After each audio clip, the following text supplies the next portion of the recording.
Vitamin D வெயில்ல போனாலே போதும். அட்லீஸ்ட் 15 நிமிஷத்துலேருந்து 30 நிமிஷம் வெயில்ல இருந்தாலே போதும். Evening sunlight okay best.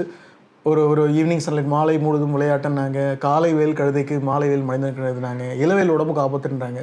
So evening sunlight போதும். ஒரு ரொம்ப ஹாட் சன்லைட் வேண்டாம். மேபி அந்த வெயில் தாரன்னு சொல்லுவோம்ல, ஒரு 4:30 5 மணிக்கு போகலாம். அந்த டைமில் இருக்கிறது ரொம்ப சூடு இருக்காது. ஸோ அப்போ பார்த்தீங்கன்னா நீங்கள் தாராளமாக போகலாம். அட்லீஸ்ட் 15லேருந்து 30 நிமிஷம் ஒரு வெயிலில் எக்ஸ்போஸ் பண்ணுற மாதிரி பாருங்கள். கை கால் எக்ஸ்போஸ் ஆனாலே போதும். அதில் இருக்கிற அப்சார்ப்ஷன் டேரெக்டாகவே கிடைக்கும் பாடியில். இப்போ ரொம்ப அட்வான்ஸாக அந்த யூவி லேம்பு பல்புலாம் வந்துருச்சு. அதோ ஒரு ஃப்ரெண்டு சொன்னப்பில் தான் நான் சொன்னேன் ஒருத்தர் பேசினாங்கன்னு சொல்லிட்டு, அந்த யூவி லேம்பு அந்த லேம்பை போட்டு வச்சிங்கன்னா சன்லைட்டில் இருக்கிறதோட எஃபெக்ட் கிடைக்கும்னு சொல்லிட்டு ப்ரூவெண்டு. எதுக்கு நம்ம ஊரில் நல்லாவே கிடைக்குது சன்னில். இப்போ முடிஞ்ச அளவுக்கு வெயிலில் போங்க. எப்போவுமே சோர்வாக இருக்குது, டயர்டாக இருக்கவங்களுக்கு வைட்டமின் டினால கூட இருக்கலாம். வைட்டமின் டி சில பேர் சொல்லுவாங்க, சார் உடம்பெல்லாம் அசதியாக தள்ளுது டயர்டாக இருக்குன்னு சொன்னால் வைட்டமின் டினால கூட இருக்கலாம்.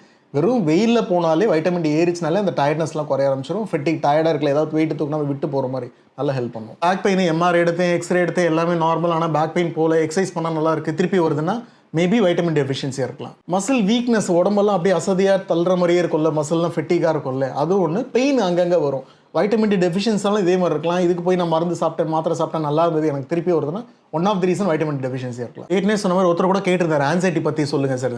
டிப்ரெஷனு, மூட் ஸ்விங்ஸு, ஆன்சைட்டி இது எல்லாம் வைட்டமின் டி டெஃபிஷியன்சினால கொடுக்கலாம்.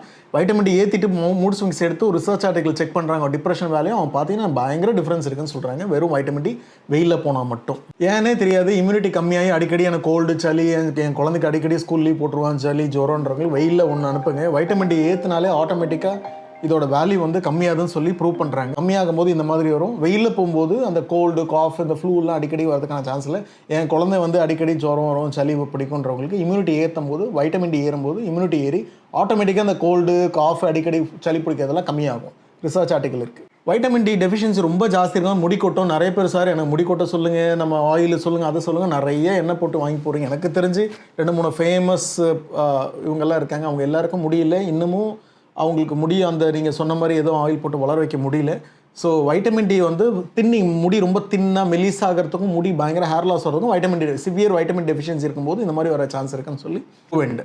சில பேருக்கு புண்ணு சரியாகாது, ரொம்ப நேரம் ஒரு புண்ணு வந்துச்சுன்னா ஆறதுக்கு. இதுவும் வைட்டமின் டி டெஃபிஷியன்சி வந்து புண்ணு சீக்கிரம் ஆறாது. ஸோ இது one of the signs of vitamin D deficiency. குழந்தைங்களே பார்த்தீங்கன்னா கால்லாம் கொஞ்சம் போன்லாம் வளைஞ்சி வீக்காக இருக்கிற மாதிரி இருக்கும். இதுவும் one of the reason vitamin deficiency இருந்தாலும் இந்த மாதிரி வர சான்ஸ் இருக்குது சின்ன பிள்ளைங்க குழந்தை வயசில். அது எல்லாமே பார்த்தீங்கன்னா வைட்டமின் டி டெஃபிஷியன்சி தான். ஸோ ஜஸ்ட் ஒன்றும் இல்லை, நம்ம ஊரில் நல்ல வெயில் இருக்குது, அழகாக வெயிலில் போங்க. ஈவினிங்கு ஒரு 1/2 hour போய் வெயிலில் நின்றுட்டே இருங்க.